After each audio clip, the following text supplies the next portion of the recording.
Thank you. Hello, everyone, and welcome to the Universal Peace Federation and the International Association of Arts and Culture for Peace webinar. This is one of a series of webinars that have taken place over the last few years in the United States, in Europe, in Asia, Oceania, Central and South America. My name is David Eaton. I will be the moderator and host today. I'll be sharing with you certain music and poetry of from our panelists today. Just a word about the Universal Peace Federation. The Universal Peace Federation was founded in 2005 by Dr. Sun Myung Moon and Dr. Hak Jahan, with the intent of creating an international and interreligious network of individuals and organizations, including representatives from religion, government, civil society, and the private sector.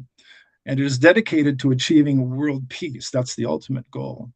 UPF is a non-government organization in general consultative status with the Economic and Social Council of the United Nations.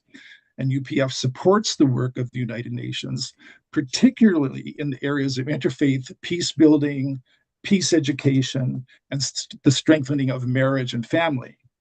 IAACP, the International Association of Arts and Culture for Peace, was founded in 2020. It is one of 7 affiliate organizations of UPF and seeks to promote world peace through the arts in accordance with the founding principles of UPF.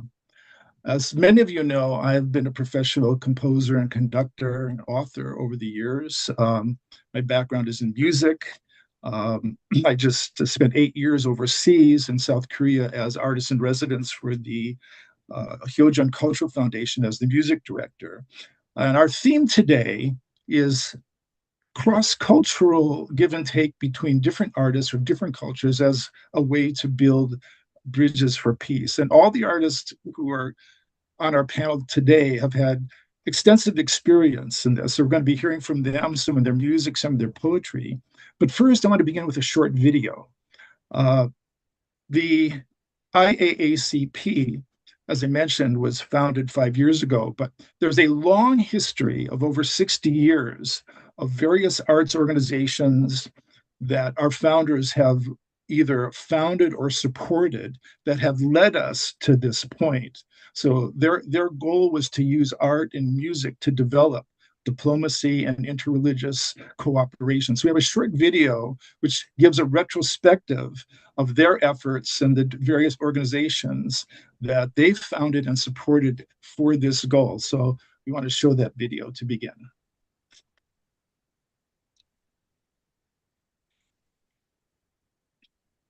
The Explainer.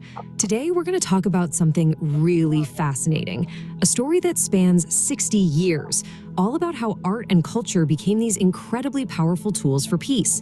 And we're not just talking about pretty paintings or nice music here. This was a strategic, long-term mission to literally change the way the world saw itself. So let's start with a really big question, something that's at the heart of so many problems we face. In a world that feels so divided, how do you humanize a stranger? How do you get people to see the person behind the political label, especially when we're taught to be afraid or suspicious? It's a tough one, right? Well, for the movement we're talking about today, the answer didn't start in a parliament building or at a peace summit. Nope. It started on a stage, in the spotlight, with a group of kids. Their idea was simple, but also kind of profound, that beauty could be a language everyone understands.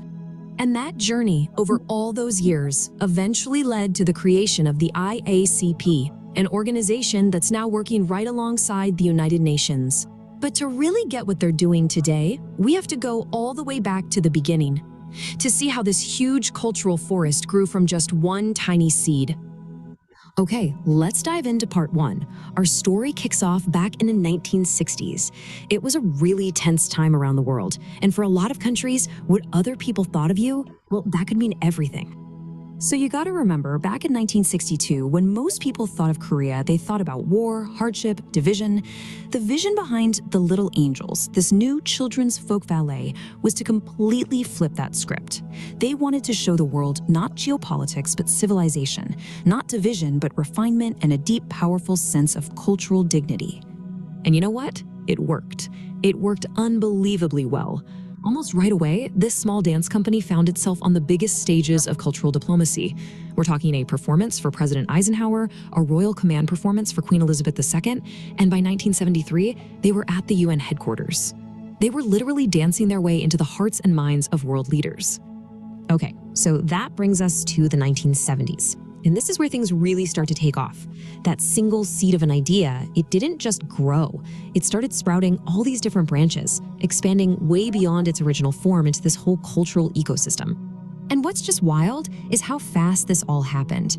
In just a few years, you had multilingual choirs, you had a contemporary rock band called Sunburst, tapping into youth culture, and even a brass band for big public events. And then, the real game changer. They got the Manhattan Center in New York City, giving this whole booming movement a world-class home base. And here's where we see a really crucial shift in thinking. The vision grew. It went from representing just one nation's culture to celebrating many. With groups like the International Folk Ballet, the mission became about bringing the world's traditions together on one stage. The message wasn't just about peace anymore. It was about the beauty of diversity itself. All right, so by the time we get to the 80s and 90s, the movement starts to look inward. They realize something incredibly important. It's not enough to just have a good heart and a nice message. If you're going to make a real impact on the world stage, you have to be, well, you have to be excellent. The idea was pretty simple, but it was powerful. If you're going to make art for peace, it can't just be, nice. It has to be great art. So they got methodical about it. They bought professional institutions, they brought in the best artists in the world to work with, they set up intense training academies, and they aimed to get raved reviews in the most famous venues on Earth. And boy, did it pay off. Take the New York City Symphony. After they came under the movement's wing and made their debut at Carnegie Hall, the New York Daily News didn't just say they were good. They called them one of America's finest orchestras.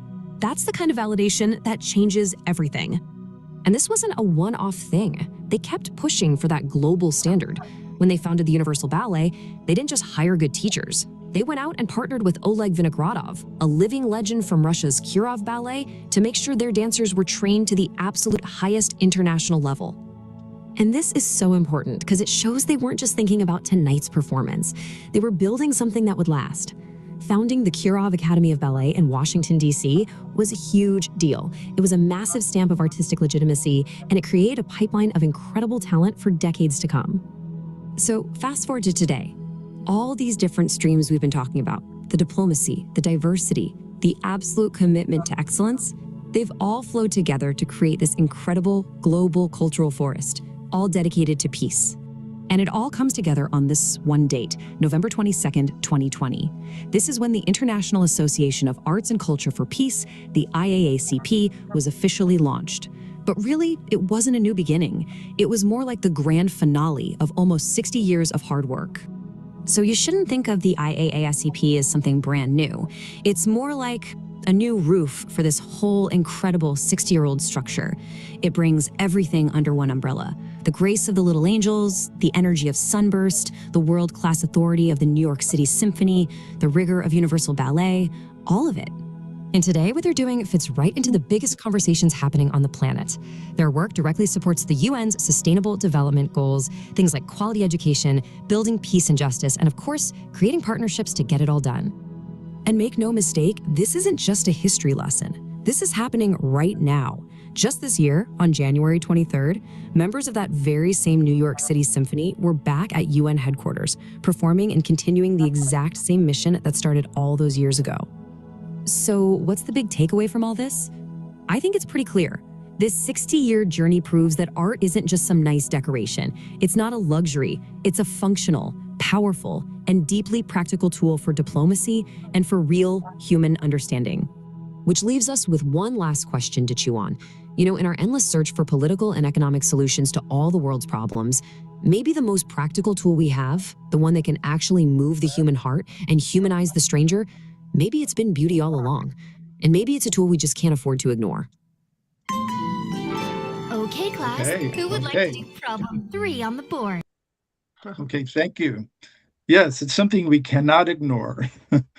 And so there's this history going back 6 years that has brought us to this point.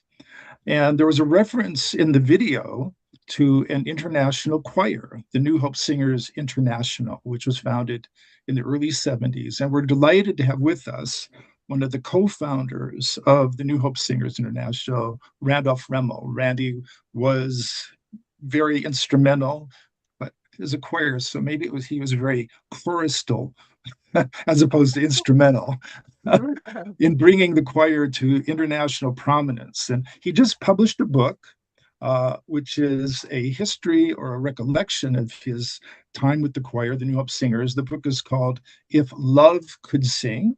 And he's going to share with us some of his memories and his vision, even now, about how culture, the three most important things to Randy, I think, are culture, number one, number two, culture, and number three, culture. I think those are his big three. And so we want to hear from Randy and his vision. And then we're going to hear a bit of music, one of his compositions. So Randy, welcome. The floor is yours. Thank you, thank you, thank you, thank you. I'm honored to be here. There is a fourth one that's culture too. Culture, culture, culture, culture. I wound up, I spent 6 years in the Catholic seminary, and I wound up learning a lot of Latin. I'm all about etymology. And culture actually has everything to do with the earth. You cultivate. It means you cultivate your character and these kinds of things. And the reality is that there has been nothing like experiencing music together to bring people together. It's just amazing. We started with people from 3 or 4 nations, about 19 people in 1973. By 1976, we had 40, 50 people all the time, and we had covered 400,000 miles in 3 years, performed hundreds of times. And there's absolutely nothing that communicates like culture. I've always said, God is truth.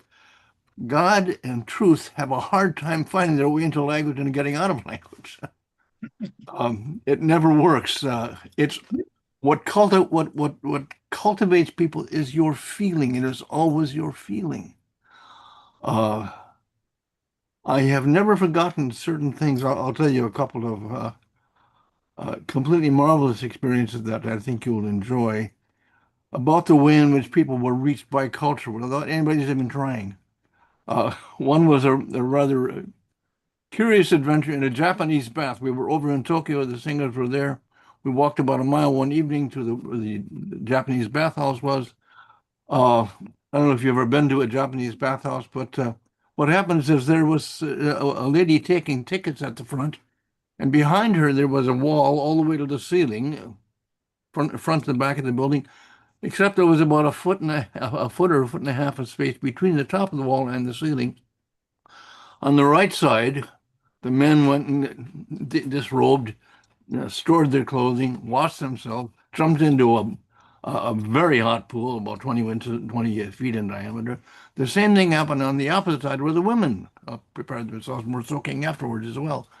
We're sitting there soaking, and everybody's just really enjoying this. And one of our tenors began singing, "Yu-ya-ke koyake," beautiful, beautiful Japanese folk song.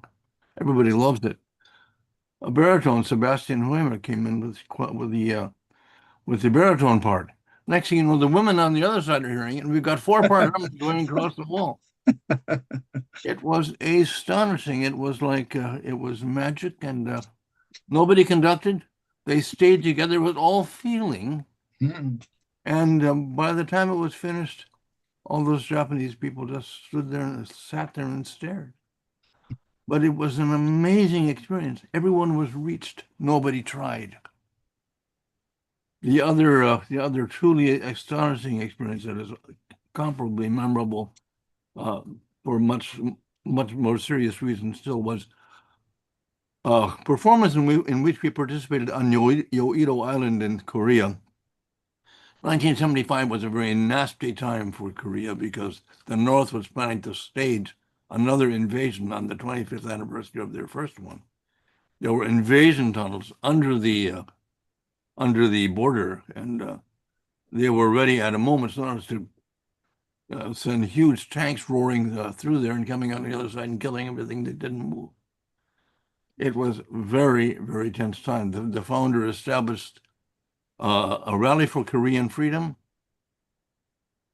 It was a huge, huge stage constructed on Uedo Island, which is now a huge, the whole area is a huge commercial district. Mm.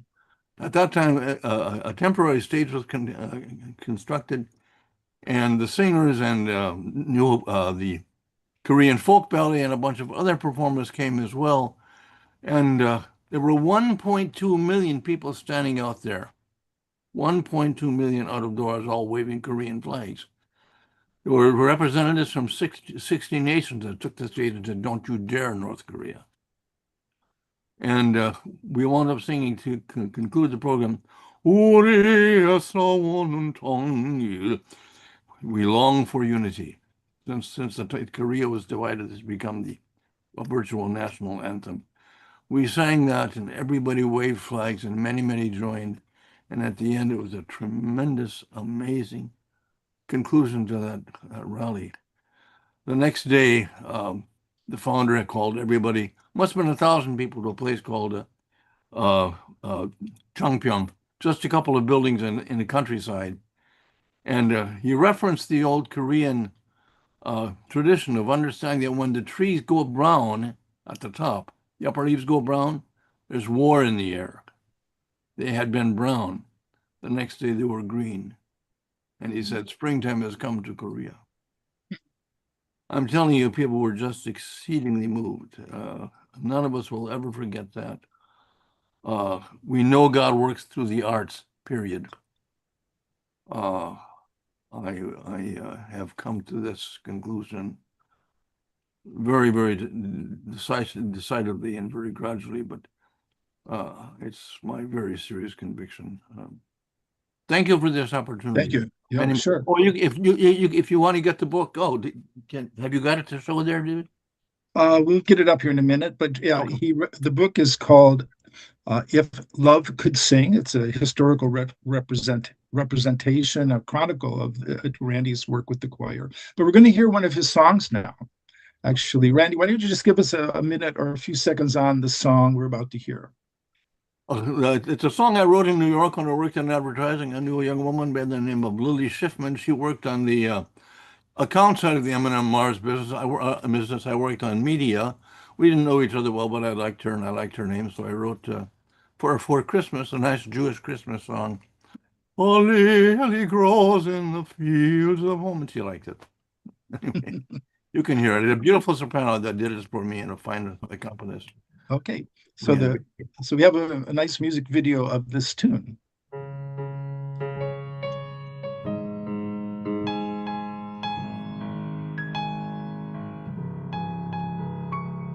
A lily grows in the fields of home, how bright its gaze in the morning.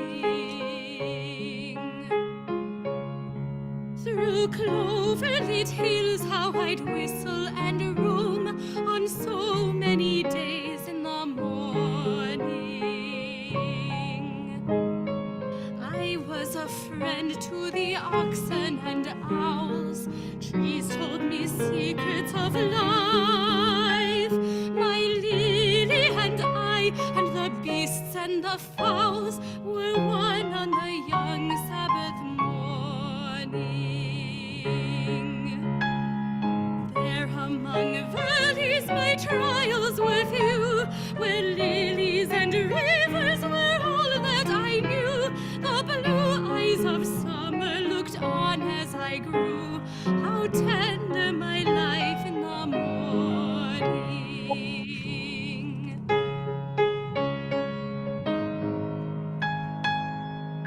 No lily grows where I now make my home. How heavy my heart every morning.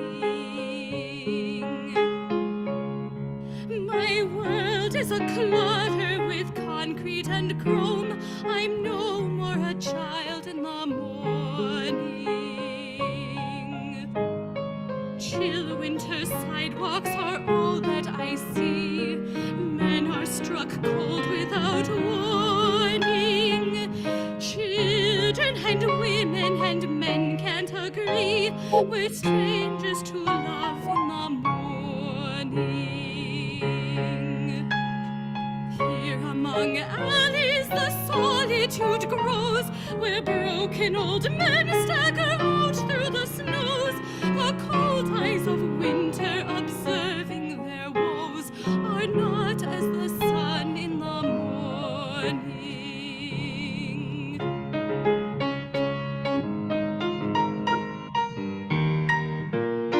Oh, let the bright lily yet bloom in my heart, whose gaze gladden all of my mornings. May I be the sunshine, may I do my part for all other men every morning. May I be friend to the poor and the lame, friend to the lonely of heart. Love all the earth's children as one and the same, one splendid eternal spring morning. Here among valleys of sorrow I've known why I should rejoice were my heart to have grown, to love all my fellows the way I was shown by God's tender heart in the morning.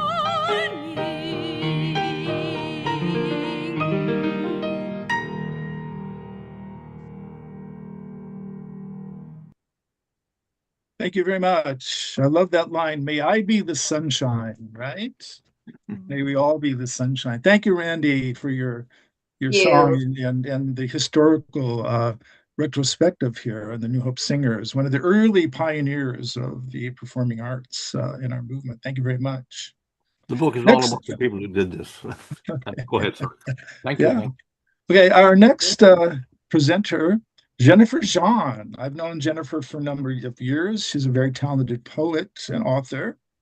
Jennifer's poetry collections include The Pacific, Vase, The Object Lesson, and the collaborative Where Do You Live? This is her new book, which is going to share a bit about the book and the poems.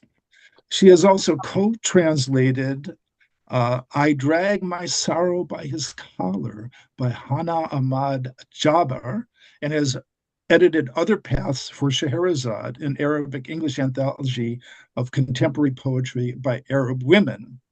And it's the series, and she's the series editor of Songs of Ferouz, and the new Arab women's poetry for Black Ocean Press.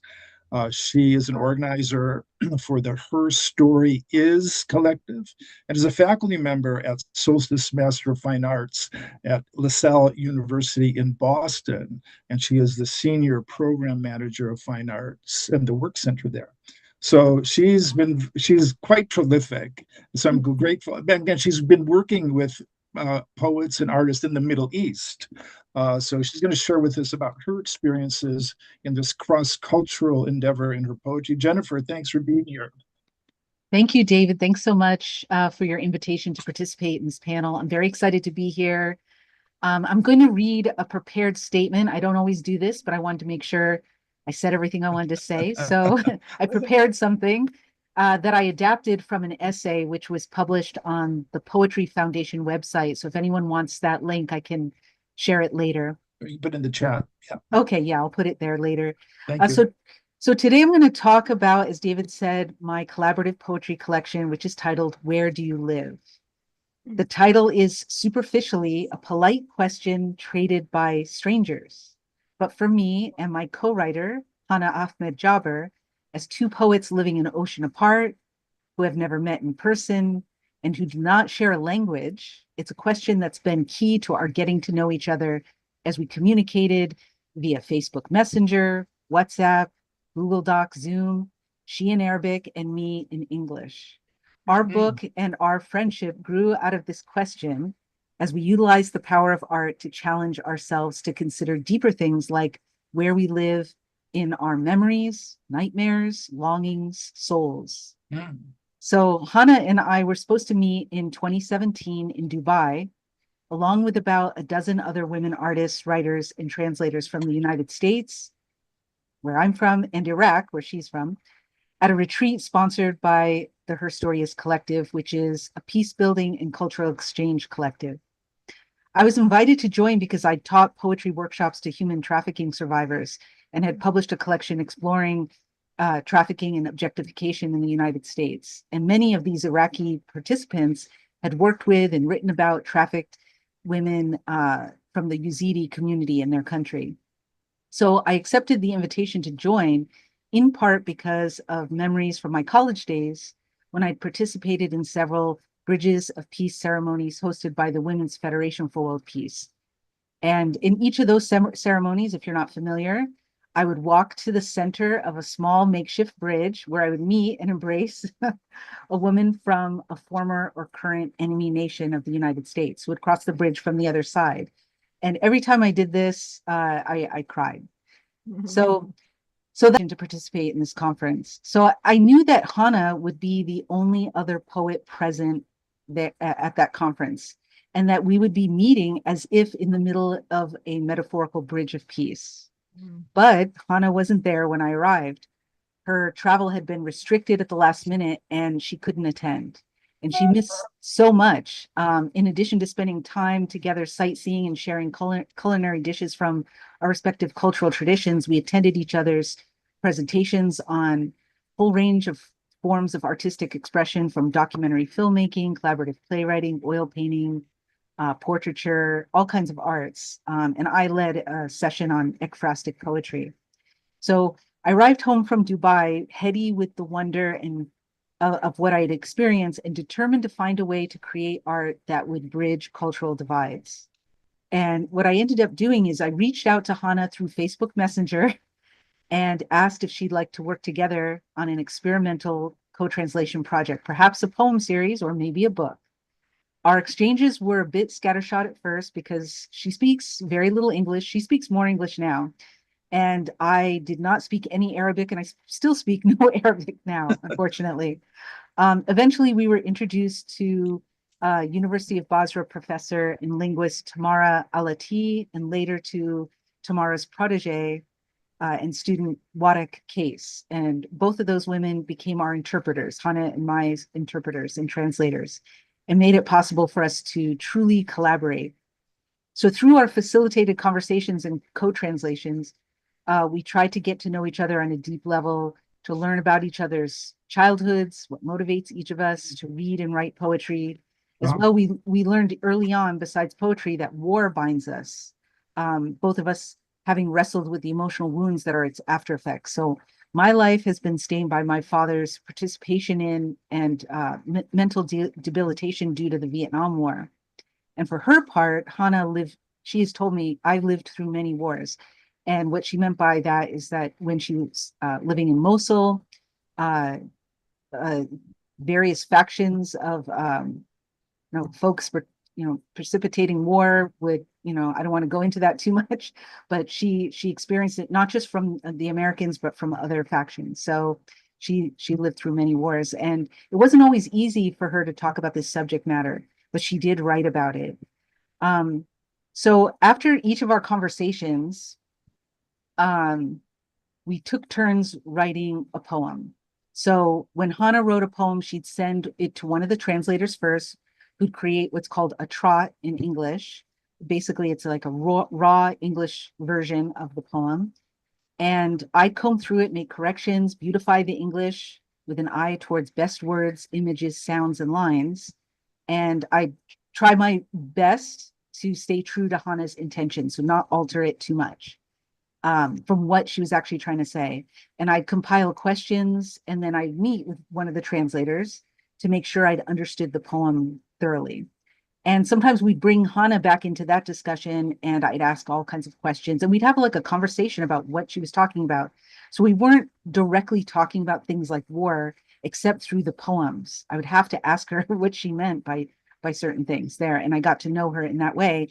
And then what I would do is I would write her a poem in English, and the whole process would repeat, but just in the opposite direction. She and the co-translator would work on it and then bring me in and ask me questions. When we began to work together, she had just started to confront the wars she'd survived. And in one of the poems in the book, Life, a Yellow Vehicle, she said, music alone wasn't part of my biography. It was a companion of war, and every song refers to my death in some war. So it really, really affected her. And I feel very honored that she shared that experience with me. In one of our early conversations, I told her I see my life as the aftermath of my father's traumatic stint as a soldier. And I said in one of my poems, I'm the tail end of a small war. And later, in one of my poems, I invited her through the poem, the content of the poem, to visit my father with me because I would visit my father in Hollywood where he lived. And so I brought her into that experience. And it just was very moving when we would talk about those things together. They were mediated conversations, but still we were able to connect very, very deeply. And even after she learned a bit about my experiences in foster care, because I had that part of my life, she wrote a poem about those experiences based on that conversation. And the poem is called A Girl of the Neighborhood for Jennifer Jean. And she says, like the branches of a lonely almond tree, she cared only about the azure ocean above her home and every border keeping her from the lifeless ones. And so when I rendered her poem into English, I was struck by how accurate a representation of my growing up experience it was. It was amazing. I felt so understood by someone who could, barely at that time had a grasp of the English language, and just through our connection. And so we were both healing on both sides of this conversation. And what I've come to realize is I found that to translate is to converse deeply and to discover how much we have in common with those we may feel far from. The careful, painstaking attention to detail that translation requires can, I believe, help heal our broken world. I hope our collaboration in and through translation can serve as an inspiration to others who might reach across similar divides and experiment with art as a way to bring an end to suffering and begin the process of healing. Is this naive? Part of me thinks it is, I have to admit. And I can hardly speak such thoughts, but part of me knows that maybe 1 or 6 or 10 poets or artists out there are telling themselves, I can do that too, easy, and then they do it. So I'm going to close by reading 2 short poems, one from me and one from Hannah. And my poem is called High Noon.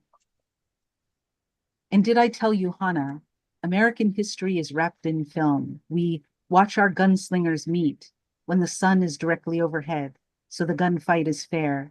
So neither man is blinded by anything other than hatred, short-sightedness, ingratitude, ego. Some of us believe in this scene. Some of us believe in their dusty women crying at home, but some of us believe in the fact of a clear sky so blue, 2 bodies can bathe in sunlight, see down the center of a dirt road in a rustic hometown, see for miles, see into the niches and nooks of each other's faces, a miracle. We think this lack of shadow is heaven, and it's only heaven if we've nothing to hide. Let's meet here, Hannah, on the original road of this mutual hometown with our translator, Wada. And once we all get used to the terrible discomfort of imperfect understanding, we'll know heaven, we'll know friendship is possible. Wow. Yeah. And I'm just going to end with this. Here's Hannah's poem. Magnifique. Yeah, thank you. Uh, the poem I'm going to read by her is one of the title poems, Where Do You Live? Okay.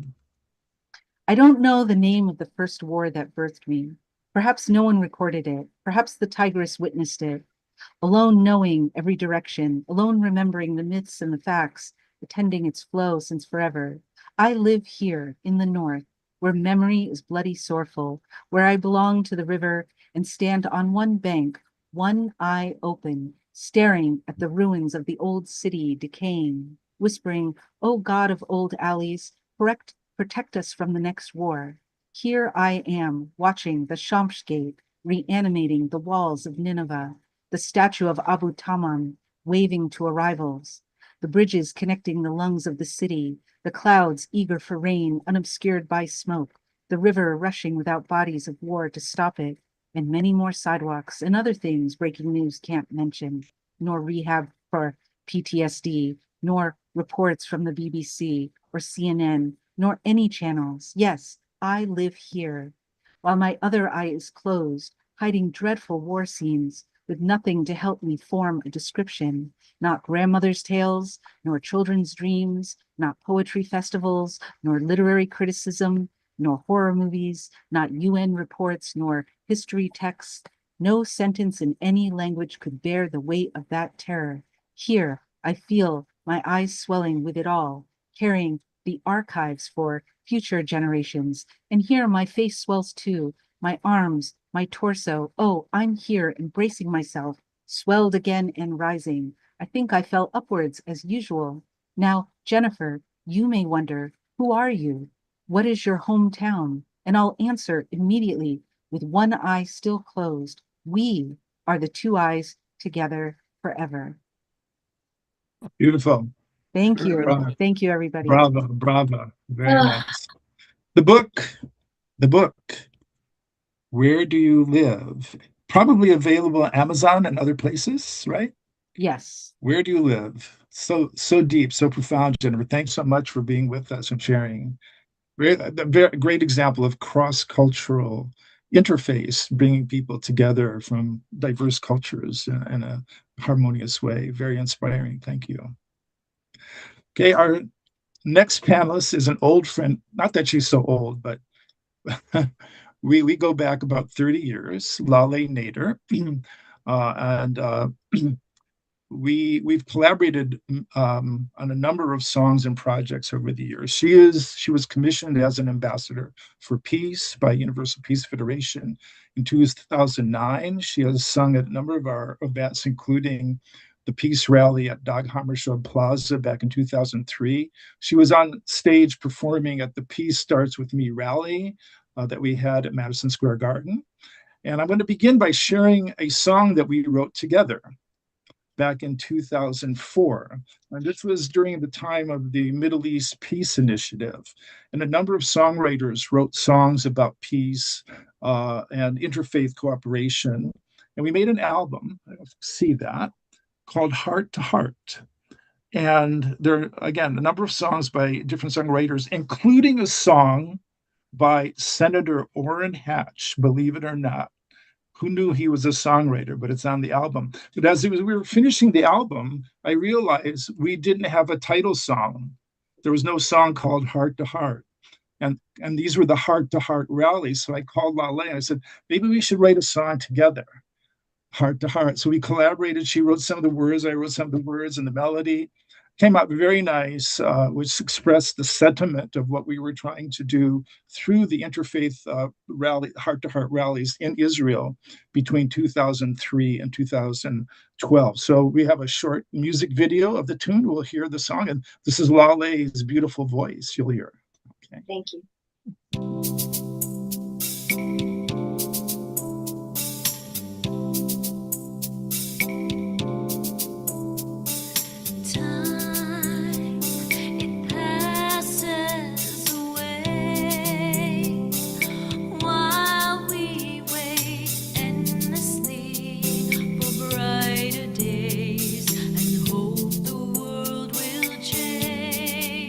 Can you hear a voice?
Wow. Thank you, Lale. And I have to tell everyone, when we recorded that song, Lale had a very bad cold. I don't know if you You remember. remember? Oh my Yeah. goodness. And I wasn't sure we were going to get through the session, but she came through. I was going to say with flying colors, but with actually flying notes, I think, you know. So Lale Nader is, again, ambassador for peace. We met Lale back in 1999. She's a very talented singer-songwriter. If we have time, you may hear another song from her later. She is also a very talented and accomplished yoga instructor, in addition to her music career. Lale is a Persian name. Her parents were born in Iran. She grew up in America. The word Lale is Persian for tulip, because I remember that. And she told me recently that she has gratitude to have been able to grow up in America, because in the United States, she had the opportunity to pursue a music career that might not have been available to her had she grown up in Iran. And she got her degree, I think, in electrical engineering. Was it electrical engineering? At Virginia, Industrial. industrial Yeah. engineering. So at Virginia Tech, but music went out for her, and we're so happy about that. So Lale, thank you for joining us, and so share us your feelings about your art, your culture, your music, and your yoga, and how that all has affected your life and the people you work with. Well, thank you, David. It is such an honor and a pleasure to be here and to share art with everyone here. I do feel, I was just saying the other day, how grateful I feel that I had the opportunity to be born and to grow up here in the United States. And in a way, I think, you know, I took for granted the freedoms that I got to grow up with. But my parents were first generation, they were the first generation to come here, and then from Iran. And they came basically to escape the regime of the Shah.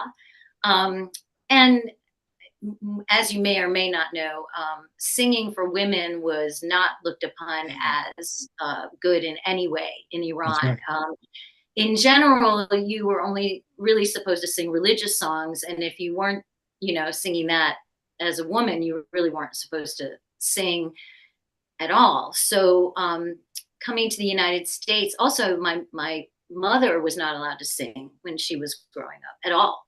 Her brother could, but she couldn't. So I think that was very much a part of uh, my parents coming here to America to raise their children as Americans. And so my mother encouraged my sister and I in all the arts. So she, you know, put us in piano and violin. I played violin for 10 years. We did dance. We took voice lessons. So we got to experience all of this creative um, just creative experiences that, you know, maybe we definitely wouldn't have in Iran. Even to the point where I just fell in love with it so much that I wanted to pursue it as my passion, as my career. And I think that was even hard for my parents. You know, they wanted me to experience all of that, but now you're going to do it as a career. So we made an agreement that I would get a degree in industrial engineering, so I would have something to fall back on. And after I got my degree, I moved to New York City to pursue music, which I did for many years. And in bands and doing shows, and also songwriting, because of finding that expression of myself, like what do I want to say as an artist? What do I want to, and trying different things. And I was also a dancer, and I eventually had an injury, which led me into yoga. It was kind of that led me into yoga, because I was dancing a lot and I got injured. But in yoga, I started to feel something. I started to feel an awakening. In yoga, I started to learn about self-awareness and the essence of yourself, and this energy that we are that connects us all. And well, a lot of the focus was on breathing and sound, like om, saying om, and things like that. And from my singing experience, one of the things I loved about singing was the breathing and the vibration that I felt in my body from singing. Like, your body is the instrument, you are the instrument, you know, you're That's right. the breath and your vocal cords. And so now here in yoga, we're learning how to breathe, yogic breathing, and I'm thinking this is exactly like singing breathing. We're doing diaphragmatic breathing and breathing exercises, and it's all to elevate your energy, to expand your energy.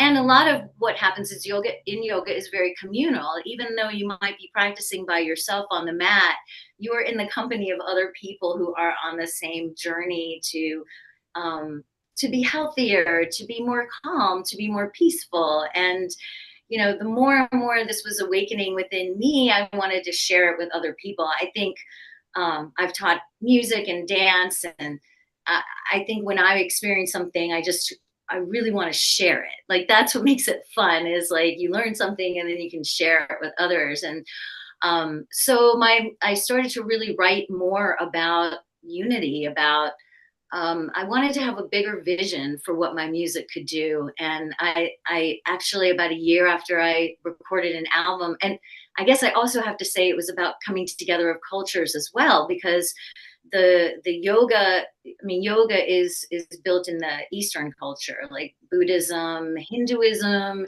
By the time it came to the United States, it's kind of a mixture of a lot of things and a lot of Western ideas as well.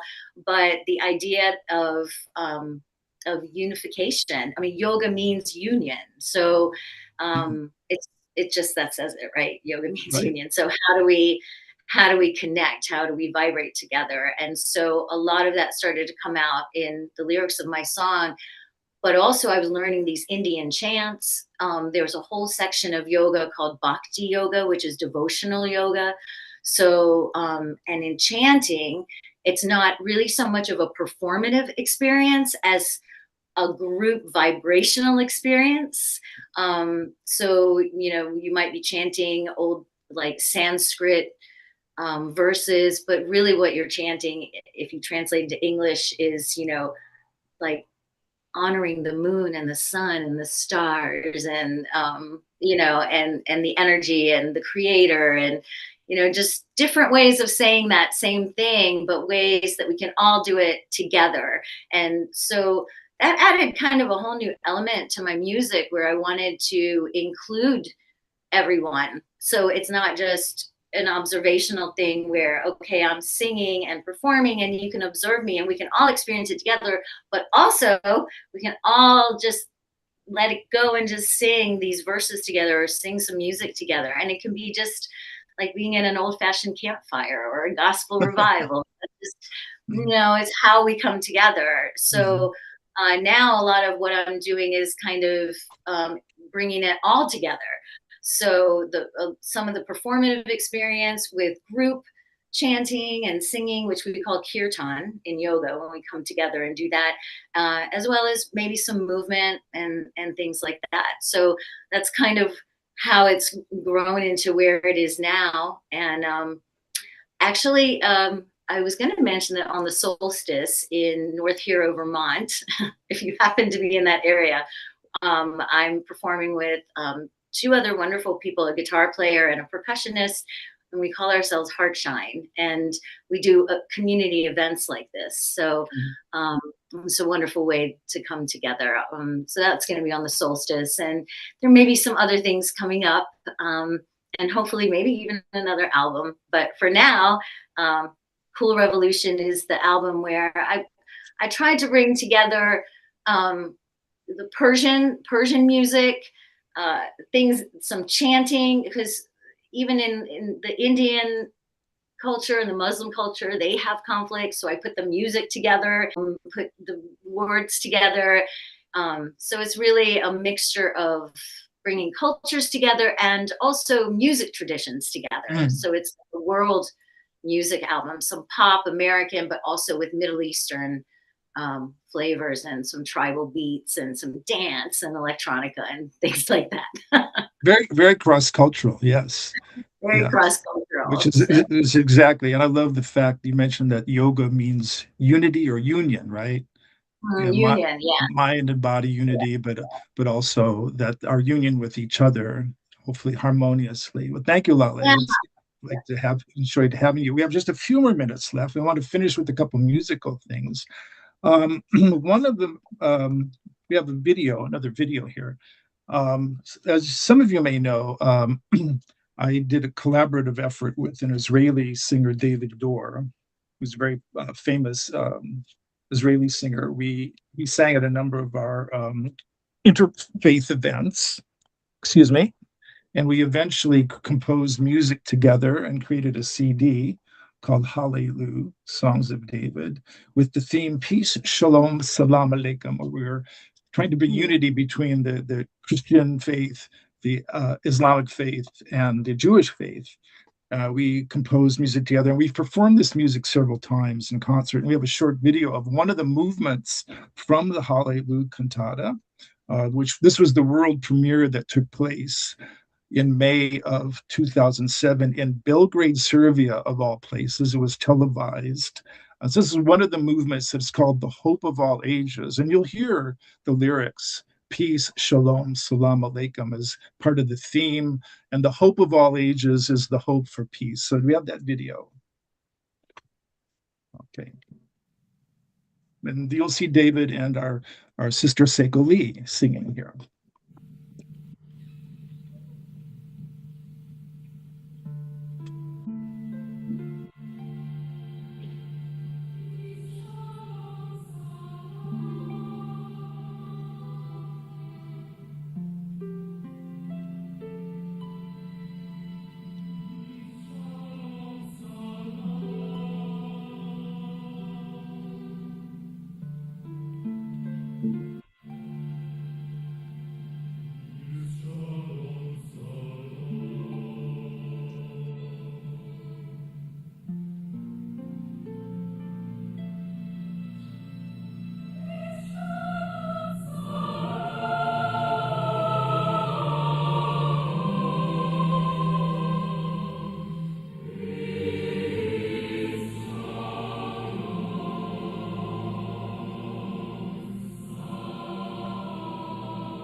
Wait,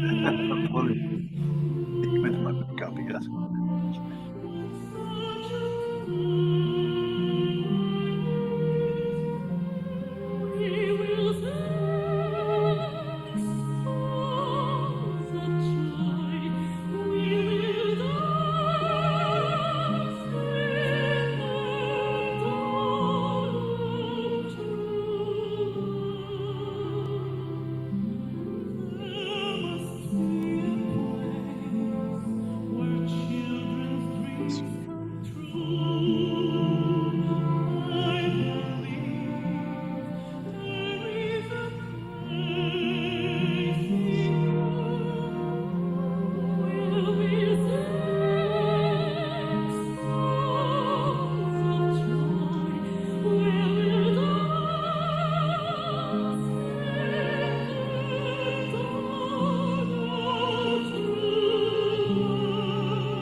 Gorgeous.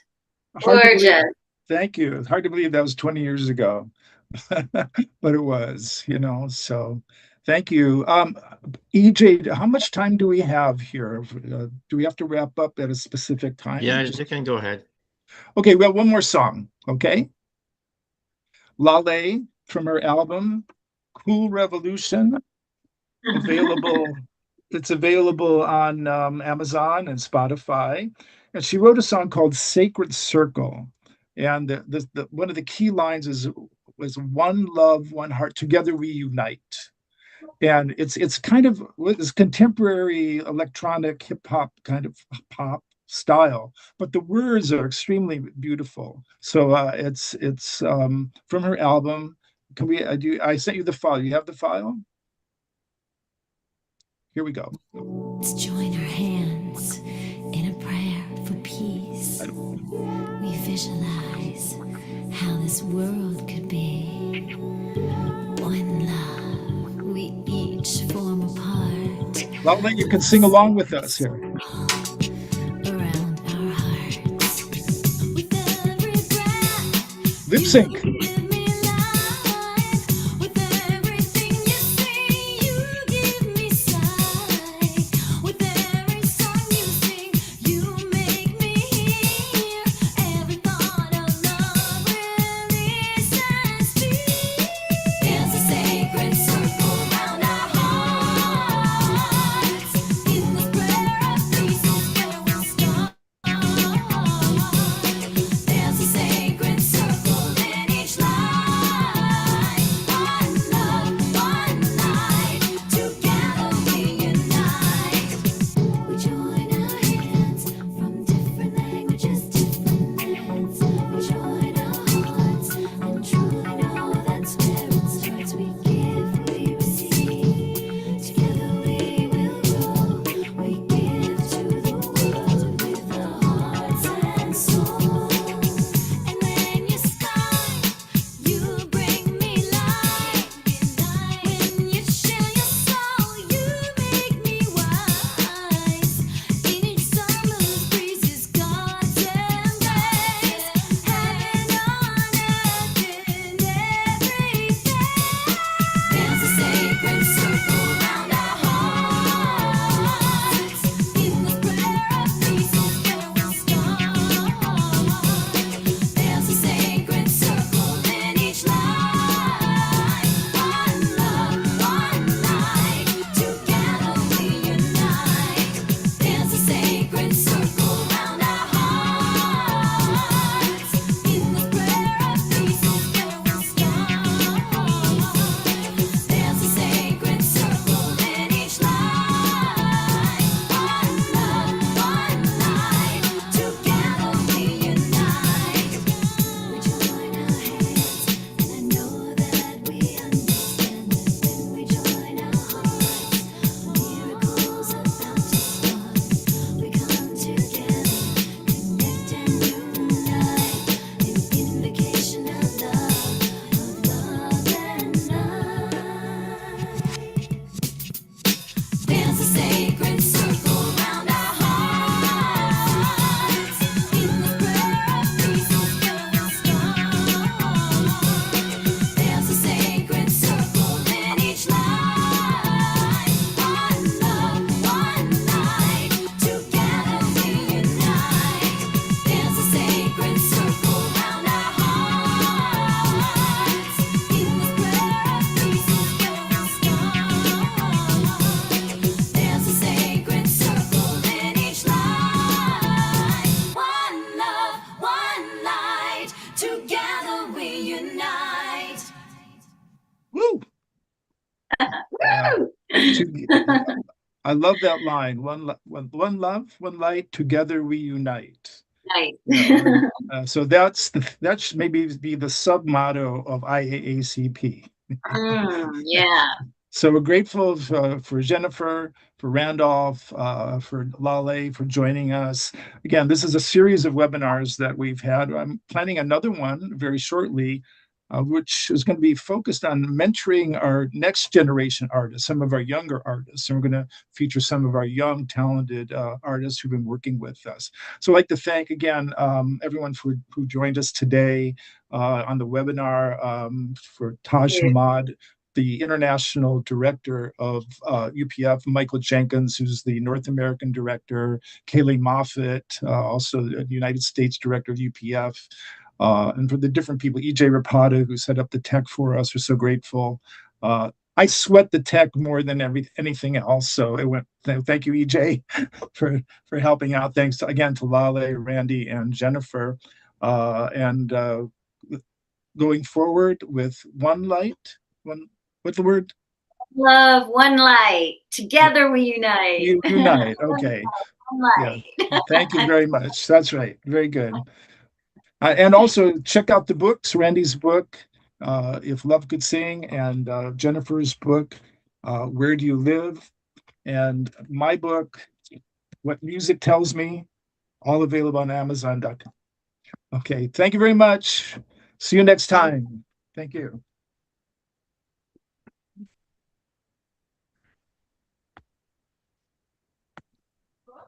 No. Thank you. Thank you. Thank you very much. Hi, Susan Osmond. All right. Curtis Walker. I see Curtis. Yeah. Catherine. Hans Moyer. Thank you. John Lowen. Thank you. Barry Geller. Thank you for joining us. Jennifer. I saw Kyla Powers here. Is Kyla still here? Kyla's from California, who joined us. Jennifer. So everyone, I really appreciate everyone jumping on and being with us tonight. And again, we'll be doing another webinar of IACP webinar in the very near future.